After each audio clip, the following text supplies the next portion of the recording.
समय सार परमागम के परिशिष्ट से में समागत 47 शक्तियों की चर्चा चल रही है। 6 प्रकार की भाव संबंधी, भाव अभाव संबंधी शक्तियों की चर्चा में यह बात अत्यंत स्पष्ट की गई थी कि प्रत्येक द्रव्य की, प्रत्येक गुण की, प्रत्येक समय की पर्याय वो उस समय गारंटी से हो, इसके लिए एक स्वतंत्र शक्ति है जिसका नाम है भाव शक्ति। यानी आपको उसकी चिंता करने की रंच मात्र आवश्यकता नहीं है कि वो मैं ये काम होना है तो फिर मुझे करना पड़ेगा, तो उसके माथे पे बोझा रखने की जरूरत नहीं है। फिर और तरह तरह के प्रश्न शिष्य के माथे में शंकाएं खड़ी हुई थीं, जिनका समाधान आगे की 5 शक्तियों में किया कि यदि कोई दूसरा पर्याय आ गई उस समय, तो वो जो पर्याय होनी है ना वो तो होगी, लेकिन दूसरी भी कोई पर्याय आ गई तो कहते एक शक्ति अलग है जिसका काम ये है कि कोई दूसरी पर्याय उस समय गारंटी से नहीं आएगी। उसका नाम है अभाव शक्ति। फिर ये कहते हैं कि भाई किसी दूसरी पर्याय का अभाव हो गया तो कि ऐसा नहीं होता है, जो पर्याय है उसी का अगले क्षण में अभाव होगा। और ऐसी एक शक्ति है, उसका नाम है भाव अभाव शक्ति। माने भाव का ही अभाव होगा, गधे के सिंह का अभाव नहीं होता है दुनिया में। जो है ही नहीं अभी, उसका क्या अभाव होगा। फिर वो कहता है कि उसका तो अभाव अगले समय में होगा, लेकिन वो जो पर्याय आनी थी अगले समय में कि वो नहीं आके कोई और आ जाए तो कहते ऐसा नहीं होगा। जिसे अगले समय में आना है, जिसका अभी अभाव है, वो ही अगले समय में आएगी। उस शक्ति का नाम है अभाव भाव शक्ति। कि जची नहीं बात, यदि ये नहीं हुआ और फिर गड़बड़ हो गई तो आजकल कोई ठिकाना नहीं है।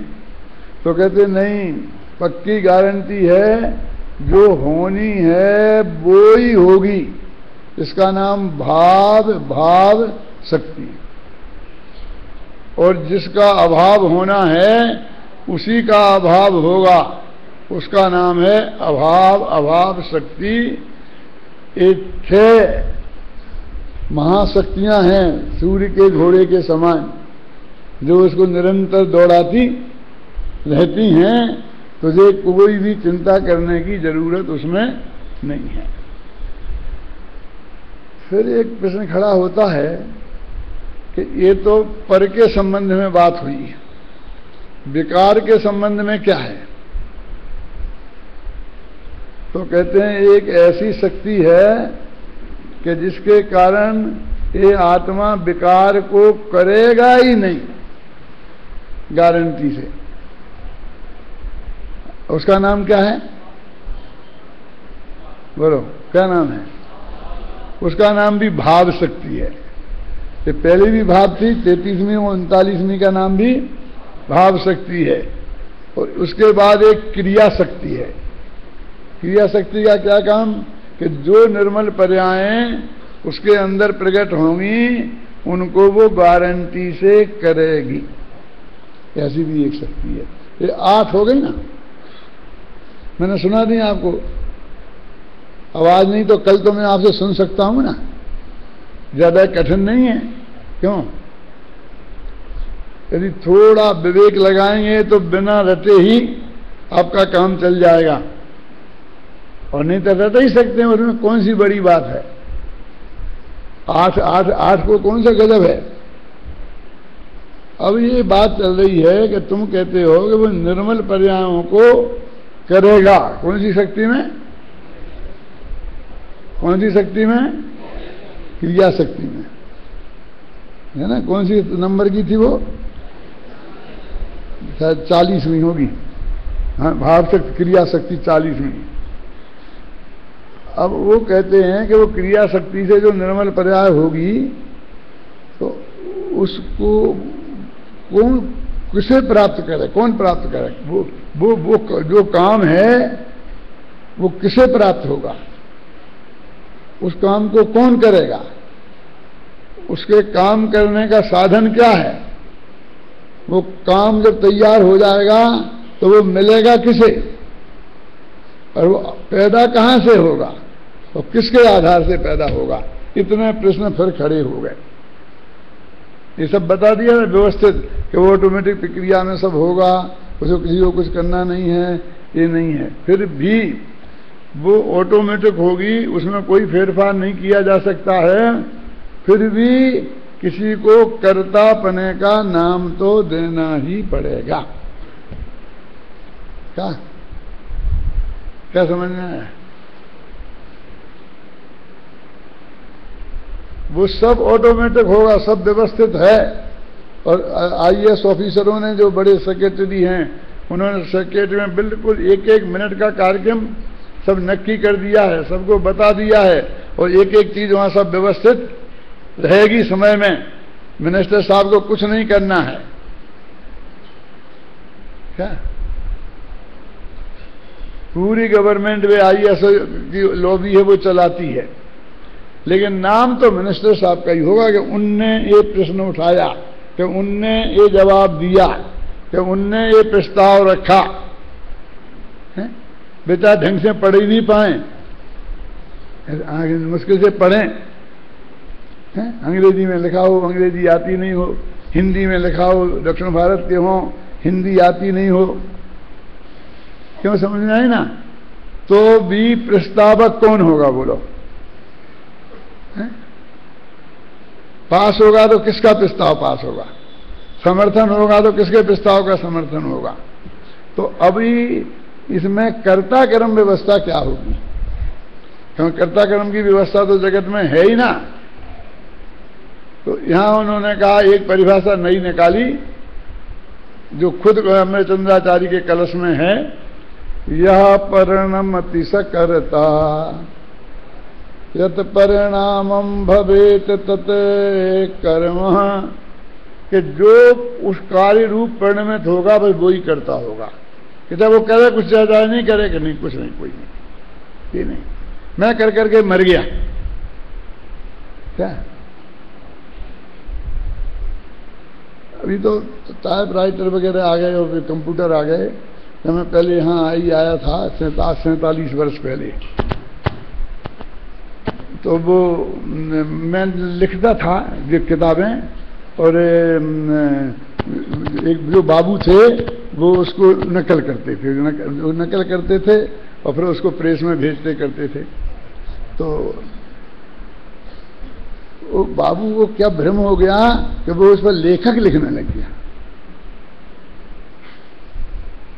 वो लेखक। तो प्रेस वालों ने पूछा कि तुम उसके लेखक हो, तुमने लिखा है ये लेख? कि नहीं, लिखा तो दादा ही ने है। फिर तुमने लेखक क्यों लिखा? लिखा तो मैंने ही है।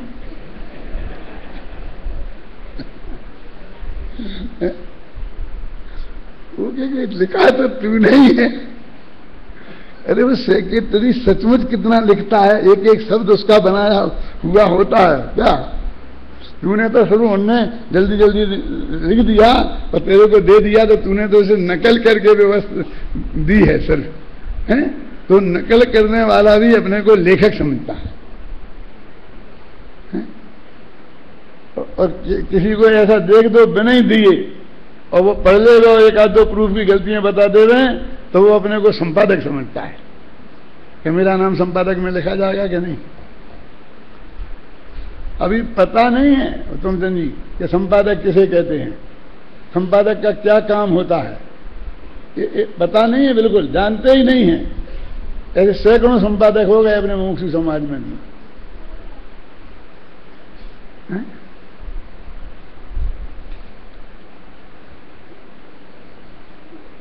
अभी ये सवाल ये है कि कौन करता होगा? तो क्या बताया आचार्य रामचंद्र ने यह परिणमति सकर्ता, कि जो स्वयं कार्य रूप परिणमित हो वो उसका करता है, उड़ता है।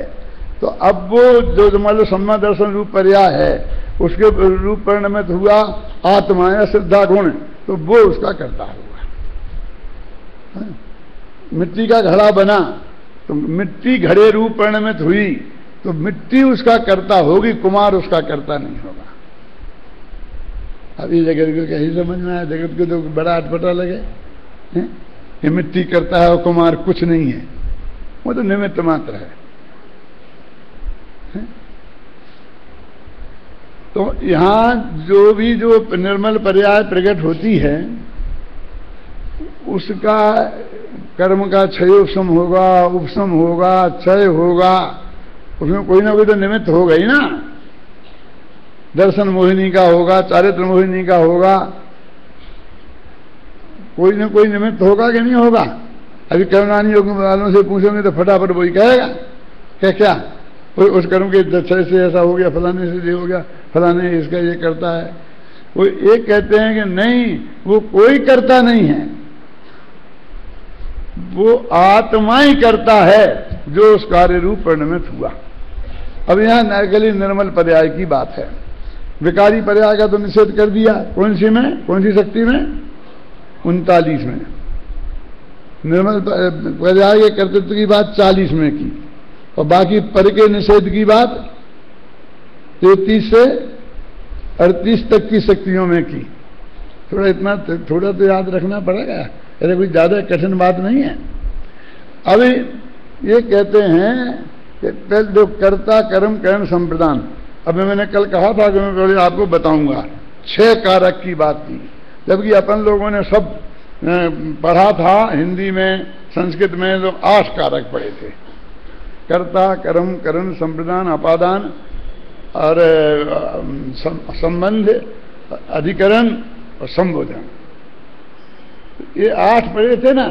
अब इनने 2 उड़ा दिए, एक संबंध कारक उड़ा दिया और एक संबोधन कारक उड़ा दिया और 6 कारक रखे।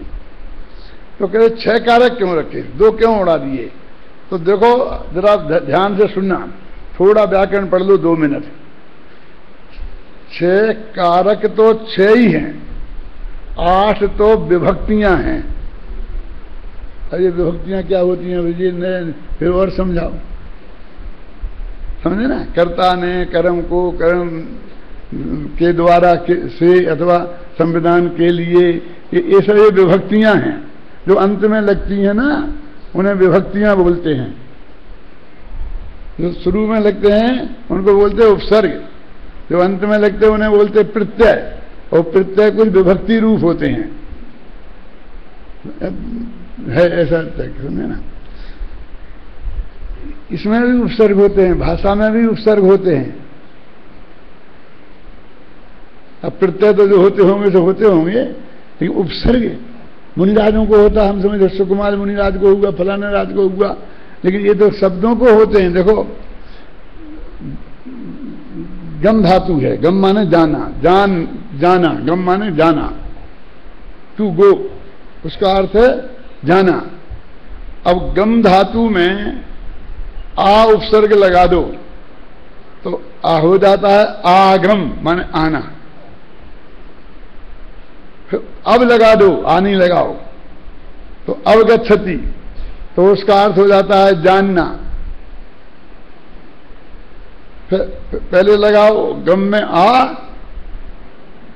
और फिर लगा दो प्रति, 2 लगा दो एक ही जगह, तो प्रत्यागच्छति, तो उसका अर्थ हो जाएगा लौटना।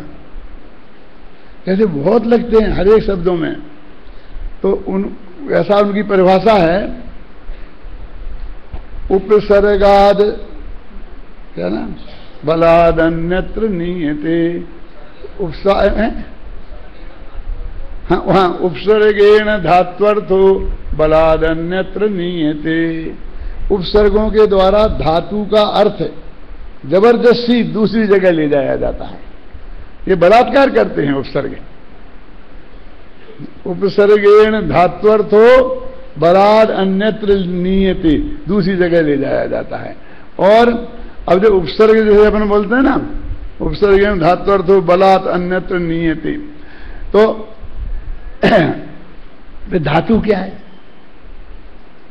उस भी चक्कर है। एक तो ये आयुर्वेद वालों की धातु होती है, सप्त धातु, खून मांस मज्जा, ये होती कि नहीं होती हैं। और एक ये पीतल बाजार वालों की होती है, सोना चांदी वाले की, सोना चांदी पीतल, ये भी धातुएं होती हैं। और हम भाषा वाले पंडितों की भी कुछ धातुएं होती हैं। क्या? जो धातु माने वो मूल शब्द, कि जिस शब्द का ही कोई एक अर्थ होता है और उससे फिर हजारों शब्द बन जाते हैं। माने मूल धातु ये है। मानो ये सोना है तो सोने की कितनी चीजें बन सकती हैं, कितने प्रकार के गहने, फिर कटोरी, मंदिर जी का कलसा, हजारों चीजें बन जाती हैं, इसलिए उसे मूल धातु बोलते हैं, सोना बोलते हैं। ख्याल में है ना? ऐसे ये भाषा में गम धातु है। गम गच्छ, काय के अर्थ में, गत्यर्थ में, जाने के अर्थ में, यहां से वहां जाते हैं, इसी अर्थ में गम धातु है, जिसका गच्छ रूप बन करके ऐसे रूप बनते हैं, गच्छति वगैरह, गच्छामी। तो ये इनके अभी 180 रूप तो मैं अभी बना के बता सकता हूं।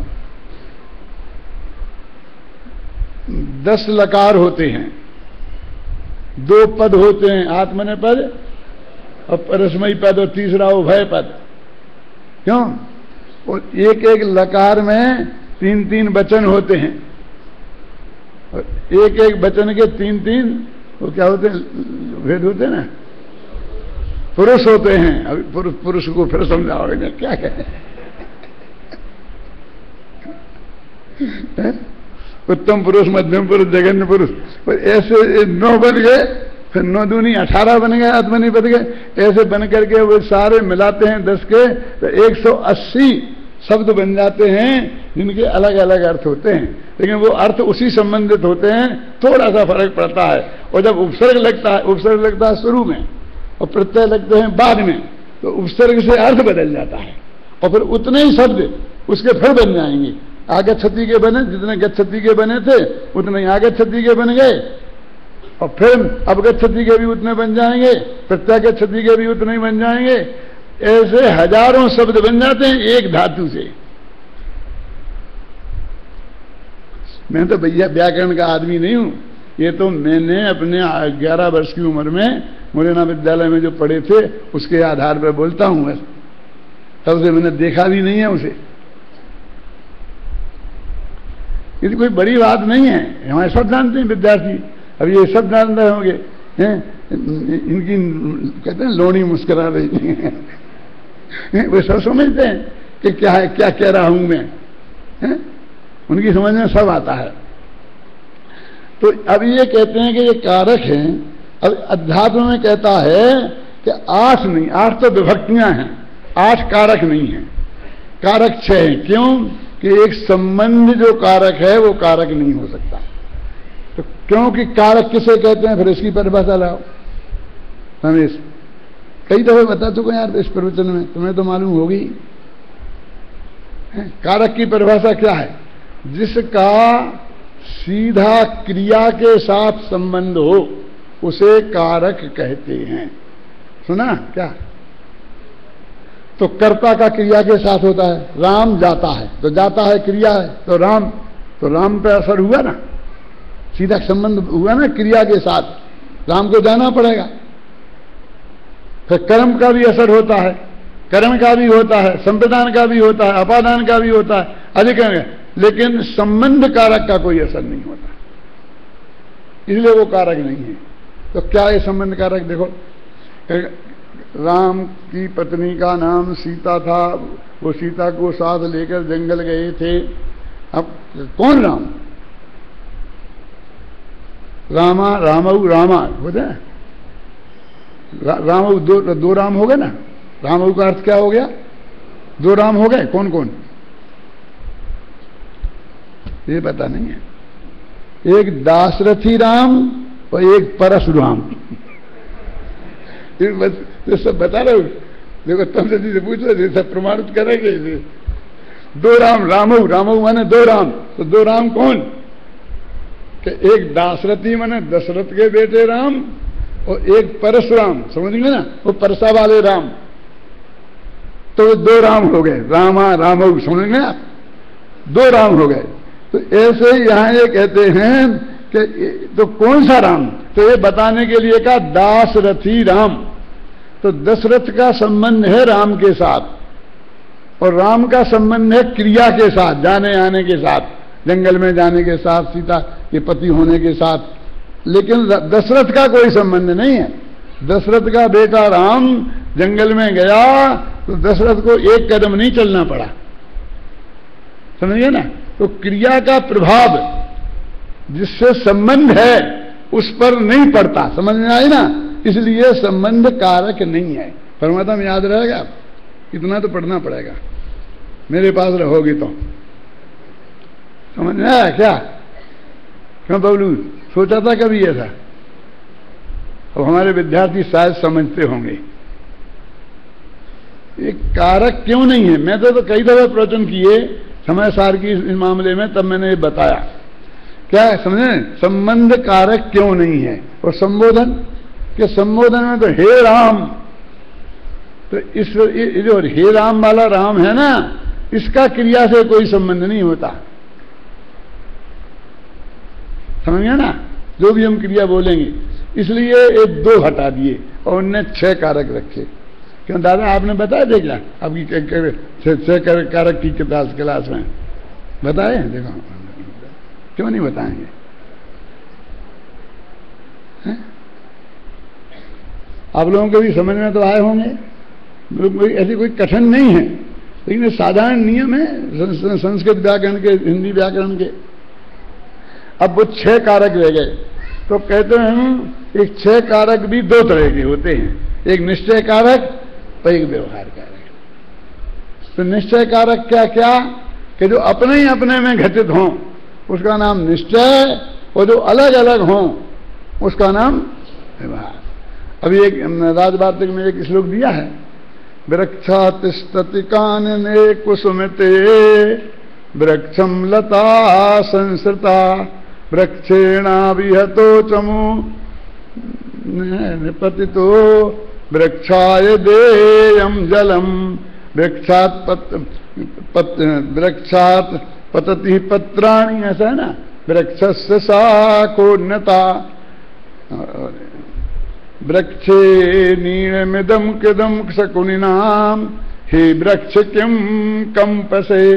8 विभक्तियां एक अकेले वृक्ष पे लगाएं, एक वृक्ष वो 8 विभक्तियां क्या, वृक्षा तिष्ठति कानने, जंगल में वृक्ष खड़ा है, कर्ता हो गया वृक्ष, और वृक्षम लता संसृता, और वृक्ष के ऊपर बेल लिपटी है, आश्रय लिया है, तो वृक्ष कर्म हो गया, और वृक्ष से हाथी बना है, करण हो गया। और वृक्षाय देयम जलम, अरे वृक्ष को पानी दो नहीं तो सूख जाएगा, तो संप्रदान हो गया। और वृक्षात पत्राणि पतंती, वृक्ष से पत्ते गिरते हैं तो अपादान हो गया। और वृक्षस्य शाखोन्नता, वृक्ष की शाखाएं बहुत लंबी लंबी हैं, फैली हुई हैं। और वृक्षे नीणमिदम कृतम शकुनिना, ये वृक्ष में पक्षियों ने घोंसले बना रखे हैं। वृक्षे नीण कृतम शकुनिना, पक्षियों ने वृक्ष में क्या बना रखे हैं, घोंसले। हे वृक्ष किम कंपसे, हे वृक्ष तुम कांपते क्यों हो, किसका डर है तुम्हें? कांपता ना वृक्ष। हे वृक्ष किम कंपसे, क्यों कांपते हो तुम? तो 8 विभक्तियां एक वृक्ष पे लगाई। क्यों? ये किसने लगाया? अकलंग ने कोट किया। लेकिन ब्राह्मणों में जाके देखा तो उन्हें वृक्ष पसंद नहीं आया, तो उन्होंने कहा रामो राजमणि सदा विजयते रामम रमेशम नमा रामेणा विहतो निशाचर चमू रामस्य तस्मै नमः। क्या था क्या? और रामात् नास्ति परायणम परतरम रामस्य दासोऽस्म्यहम् रामे चित्तलया भवतु सदा मे हे राम माम उद्धर। आया अर्थ कुछ तो समझ में आया होगा ना। राम राम राजाओं में श्रेष्ठ हैं, वे हमेशा जयवंत बरते हैं, तो राम करता हो गए। और रामम रमेशम रमा, रमा के पति राम, रमा माने सीता। राम रमापति करे धन लेऊ खींचते चाप मिटे संदेहू। तो तुलसीदास ने लिखा ना, राम कौन राम, कौन सा राम, दाशरथी राम कि नहीं, रमापति राम। दशरथ का बेटा भी तो है वो। फिर यहां रमापति, दशरथ का बेटा कब, जब वनवास मिला तब। ये नहीं आए समझ में। देखो श्री कृष्ण गोपी वल्लभ भी हैं, है ना, और कंसारी भी हैं, कंस के शत्रु भी हैं और गोपियों के प्यारे भी हैं। लेकिन जब कीड़ा की बात चल रही हो तो गोपी वल्लभ लिखना पड़ेगा, और जब युद्ध की बात चल रही हो तो कंसारी लिखना पड़ेगा, मुरारी लिखना पड़ेगा। समझ में आए ना। तो राम में, अब यहां कौन, रमापति, क्योंकि अभी स्वयंवर की बात चल रही है, समझ गया ना। राम रमापति, कौन से राम, परशुराम नहीं, परशुराम ने तो झगड़ा पैदा किया था। कौन से राम, दाशरथी भी नहीं, तो कौन से, रमापति राम ने हाथ में धनुष लिया, कर धन लेऊ। समझ में आई ना। राम ने रमापति करे धन लेऊ, हाथ में धनुष लिया और खींचते चाप। जब उन्होंने ऐसा खींचा उसको, मिटे संदेह, तो राजा जनक का संदेह मिट गया, सबका संदेह मिट गया। काहे का संदेह, उन्हें ये संदेह हो गया था कि अब तो सीता को धनुष तोड़ नहीं पाएगा शिव जी का, तो सीता बिना विवाही रह जाएगी। सीता की शादी हो पाएगी कि नहीं, इसके बारे में संदेह खड़ा हो गया था। और जब उन्होंने खींच दिया, तो चढ़ाने की तो बात थी ना, तो धनुष को चढ़ाना वो इतना जबरदस्त था कि उसको ऐसा खींच के चढ़ा भी नहीं सकता था कोई, ऐसा ला नहीं सकता था, चलाना नहीं, चढ़ाना। क्या समझ गए ना। राम में रमापति कर धन लेऊ और खींचते चाप मिटा संदेह, संदेह मिट गया। हाँ, जय जय के नारे लग गए, हो गया हो गया हो गया, अब तो सीता की शादी हो जाएगी। तो परशुराम आ गया वहां से, हाँ किसने तोड़ा है मेरे धनुष, मेरे गुरु का है, वो शिव जी का धनुष था ना, और जो परशुराम था वो शिव जी का भगत था।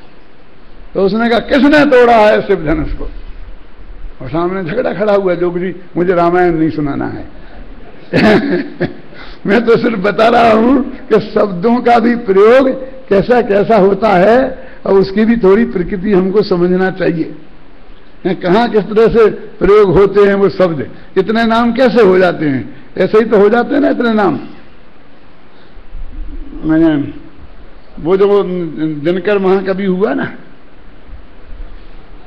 तो उसने एक कविता लिखी है हिमालय के प्रति, सुनी होगी कभी, मैंने नहीं सुनाई, मैंने तो सुनाई है।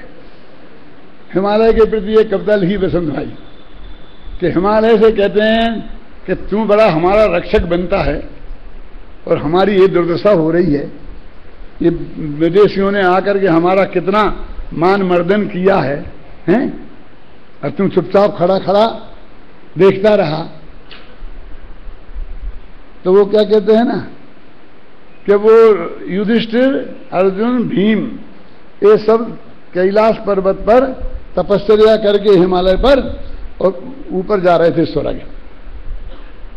तो इन्हें एप्लीकेशन भेजी, किसने, दिनकर कवि ने, हिमालय के प्रति। क्या कि हे हिमालय, तू भेजना युधिष्ठिर को यहां, यहां युधिष्ठिर को मत भेजना, हमें जरूरत नहीं है। उनने बहुत धर्मोपदेश दिया, कुछ नहीं हुआ धर्मोपदेश से।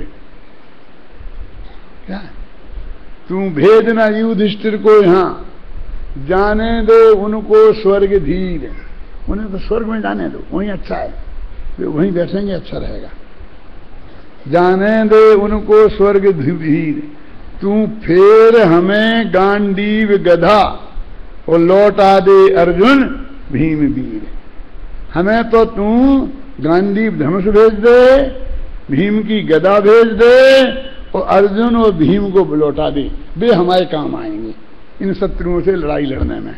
हमें इस वक्त नाचने वाले भगवान नहीं चाहिए, हमें लड़ने वाले भगवान चाहिए। तुलसीदास जी भी यही कहते हैं, मुरली बजाते हुए श्री कृष्ण से कहते हैं तुम बजाओ, खूब बजाओ मुरली, तुम्हें जितनी बजाना हो बजाओ। हमें मुरली वाले भगवान की जरूरत नहीं है अभी, हमें तो धनुष वाले भगवान की जरूरत है। तुलसी मस्तक तब नवे जब धनुष बाण लेऊ हाथ। अपन बहुत महान समझते हैं तुलसीदास जी को, उन्हें भी कैसे भगवान चाहिए अब मैं नहीं कहना चाहता हूं, समझ गया। जरा लड़ाकू भगवान चाहिए जो उनका मर्दन कर सके, समझे ना, शत्रुओं का। अगले नाचने गाने वाले भगवान नहीं चाहिए। तो एक एक शब्द का प्रयोग कैसा होता है। अभी ये कहते हैं कि भगवान आत्मा निर्मल पर्यायों का करता है, क्योंकि वो निर्मल पर्याय रूप परिणमित हुआ है। अब सुनना, क्या वो करता है तो वो तो हमारे हाथ में रहा ना, क्या कि निर्मल पर्याय को तो हम कर सकते हैं, अब तक तो तुम हमें उसको भी नहीं कर सकते, उसको भी। हाँ कर सकते हो, लेकिन किसको, जो जिस समय पर्याय होनी है, जो अनंत काल पहले से नक्की है, उसमें फेर फार करके तुम कुछ नहीं कर सकते, पर उसी रूप परिणमित होगे, इसी का नाम है कि तुम करता हो। क्यों अनेकान, कितनी हाइट है तुम्हारी, घबराना नहीं है? कितना वजन है, तो इतना क्यों किया? कहता था मैंने क्या किया, ये तो अपने आप ही हो गया है ना। अरे तो अपने आप हो गया, उसी के कर्ता तुम हो, समझे ना।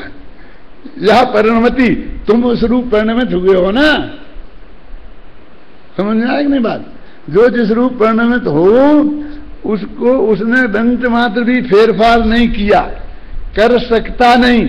ऐसे कर्तृत्व के मोह में मत फंस जाना कि मेरे हाथ में कोई जिम्मेवारी आ रही, कुछ नहीं है। पर जो परिणमित, जिस रूप, जिस निर्मल पर्याय रूप तुम परिणमित होगे, उसी के कर्ता तुम कहलाओगे, ऐसे करता। और कर्म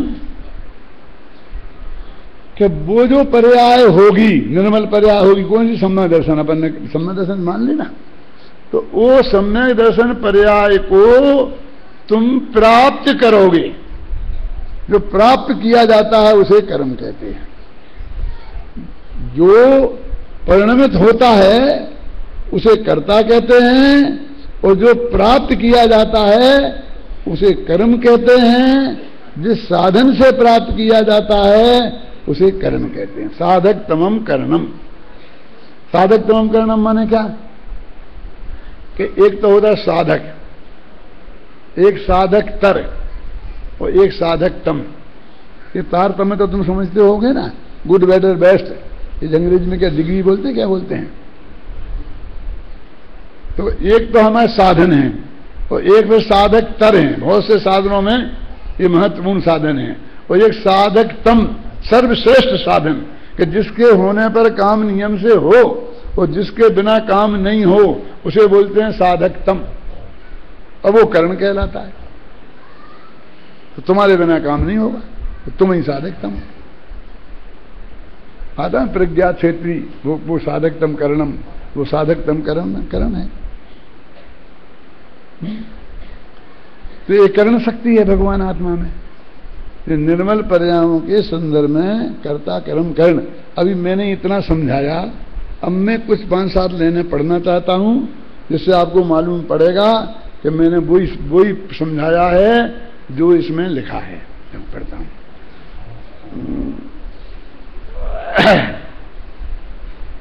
समय सार का पेज नंबर 620, और इसमें भी होगा, पेज नंबर निकाल लो, इसमें है 444, है ना। कर्म शक्ति और कर्तृत्व शक्ति को आत्मख्याति में इस प्रकार स्पष्ट किया गया है। ये आत्मख्याति है, ऊपर संस्कृत में है, नीचे उसकी हिंदी में पढ़ रहा हूं। कर्म शक्ति प्राप्यमान सिद्ध रूप भावमयी है, और कर्तृत्व शक्ति होने रूप और सिद्ध रूप भाव से भावकत्वमयी है। ये इसकी परिभाषा है। ताकि इसको समझ में नहीं आता क्या क्या, और एक गुरुदेव ने कैसे समझा होगा ऐसी संस्कृत को, और जिसमें एक तो थी नहीं हिंदी, और थी तो बस इतनी सी थी, 1 लाइन की कि 2 लाइन की, कोई थी नहीं। देखो, भगवान आत्मा में जीवत्वादि अनंत शक्तियों में एक कर्म नाम की शक्ति भी है और एक कर्तृत्व नाम की शक्ति भी है। इन शक्तियों के कारण ही यह भगवान आत्मा अपने सम्यक दर्शनादि निर्मल परिणामों को प्राप्त करता है और उन्हें करता भी है। कर्म शक्ति के कारण प्राप्त करता है और कर्तृत्व शक्ति के कारण उन्हें करता है। देखो, पहले तो कर्ता कर्म होता है, कर्ता पहले होता है, कर्म बाद में। इसमें कर्म शक्ति पहले है और कर्ती शक्ति बाद में है ना। यह भगवान आत्मा ना तो पर को प्राप्त करता है, देखो, और ना पर का करता ही है। इसी प्रकार रागादि विकारी भावों को प्राप्त करे या करे, ऐसी भी कोई शक्ति आत्मा में नहीं है। ये गुरुदेव जो बार बार बोलते हैं, राग को करे ऐसी कोई शक्ति आत्मा में नहीं है। वो करे कोई शक्ति नहीं है, 47 शक्तियों की बात करते हैं वो। इन 47 शक्तियों में कोई शक्ति नहीं है, और अनंत शक्तियों में भी कोई शक्ति ऐसी नहीं है कि जो राग आदि को करे। अब कहते कैसे बोलते कोई ऐसी बोल दिया कि कोई शक्ति नहीं है, कोई शक्ति नहीं है। हाँ, अपने सम्यक दर्शनादि निर्मल परिणामों को प्राप्त करने और करने की शक्ति, प्राप्त करने और करने माने कर्ता, और प्राप्त करने माने कर्म, करने की शक्ति इसमें अवश्य है। निर्मल परिणामों को करने की शक्ति का नाम कर्तृत्व शक्ति है, और इन्हें प्राप्त करने की शक्ति का नाम कर्म शक्ति है। तात्पर्य यह है कि अपने निर्मल परिणामों को करने या प्राप्त करने के लिए इस भगवान आत्मा को पर की ओर झांकने की कोई आवश्यकता नहीं है। बस तो जब कुछ करता ही नहीं है, करना ही नहीं है, फेर ही फार नहीं कर सकता है, तो काय को जबरदस्ती उसे करता और कर्म कह रहे हो। क्योंकि हमने जिसको कर्ता कर्म मान रखा है, वो जैसा कर्ता हम बनना चाहते हैं और जैसा कर्म रूप से हम प्राप्त करना चाहते हैं, वैसा तो कुछ है नहीं। तो वो कहते हैं कि ये पोस्ट भर जाए ना तो 1000 आदमियों की निगाह खराब नहीं हो। समझ में आया? नहीं आया? देखो समझाता हूं। बहुत पुरानी बात है टोरंटो की।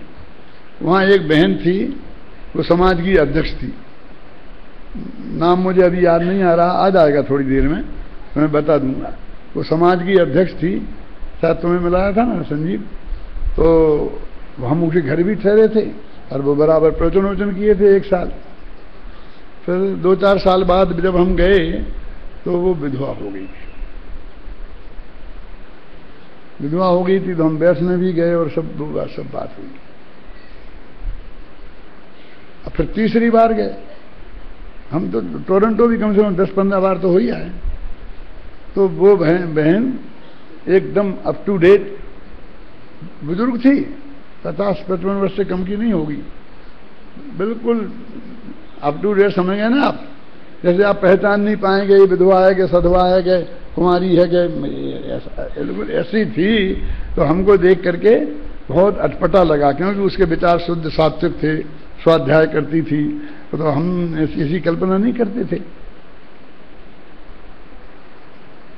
तो वहाँ महिलाएं आगे मेरे से बोलती हैं, सब चर्चा करती हैं, प्रश्नोत्तर करती हैं। और तो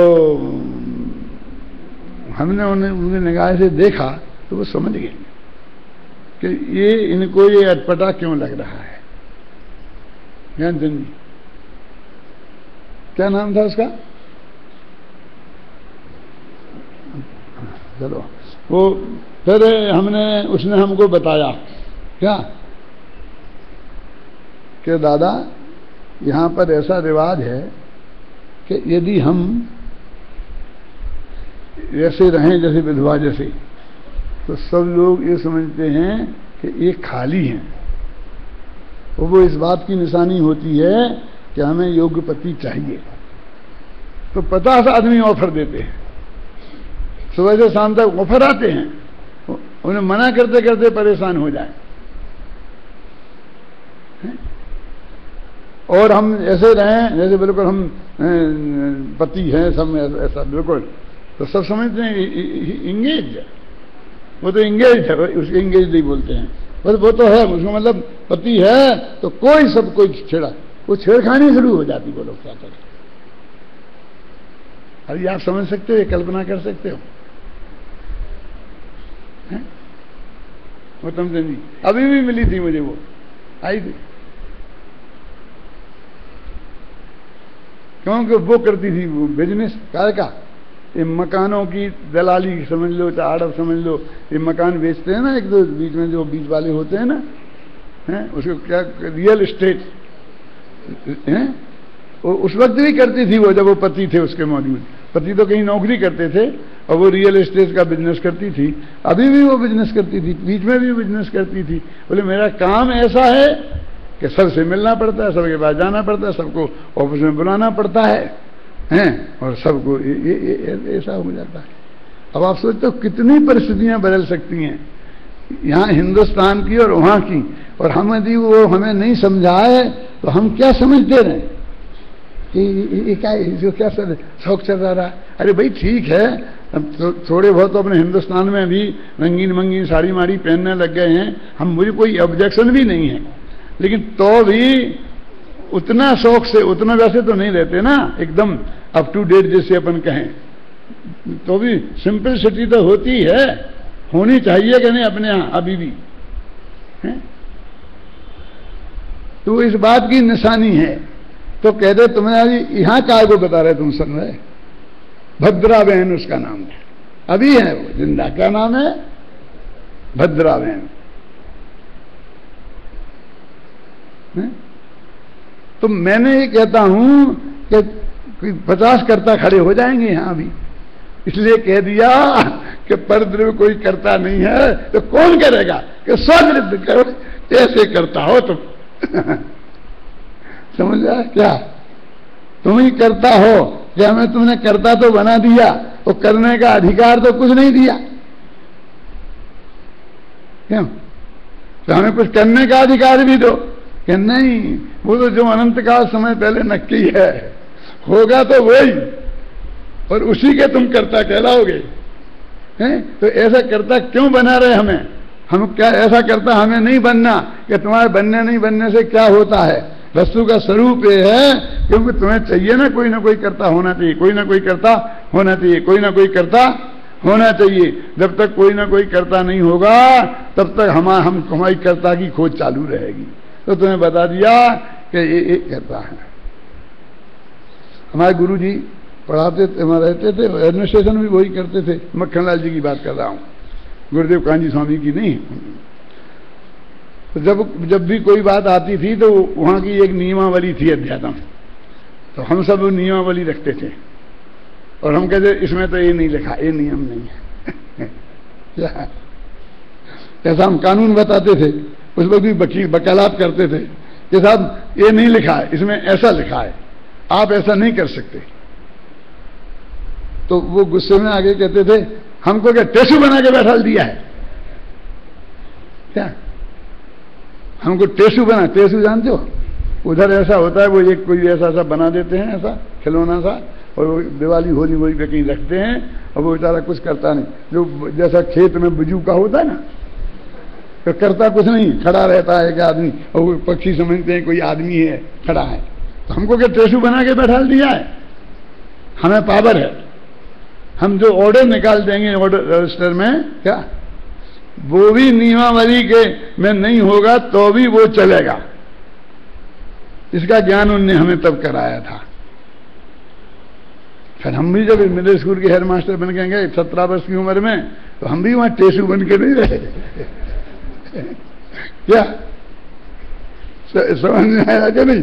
वो एक एक चीज कहीं जहां से सीखने को मिलती है वहां से सीखनी पड़ती है ना। तो यहाँ टेसू बना के बैठाया है, समझ लो आप कि आप करता हो, आपको करना कुछ नहीं है। आप कोई माल प्राप्त होगा, किसी दूसरे को प्राप्त नहीं होगा, लेकिन प्राप्त होने के लिए तुम्हें कुछ नहीं करना है, समझे ना? ये तुम्हें स्करण हो, कोई साधन बाहर से तुम्हें नहीं जुटाना है।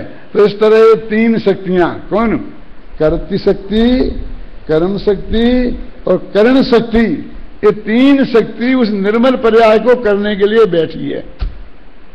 तो हम क्या करें, हम क्या करें, क्या करें, कोई कैसी कोशिश करें कि कुछ नहीं करो भले आदमी, ये सबसे बड़ी कोशिश है। कि 3 से क्या होगा, 3 शक्तियों से? तो 3 कल बता देंगे, क्योंकि बाकी की 3 शक्तियां कल बात करेंगे।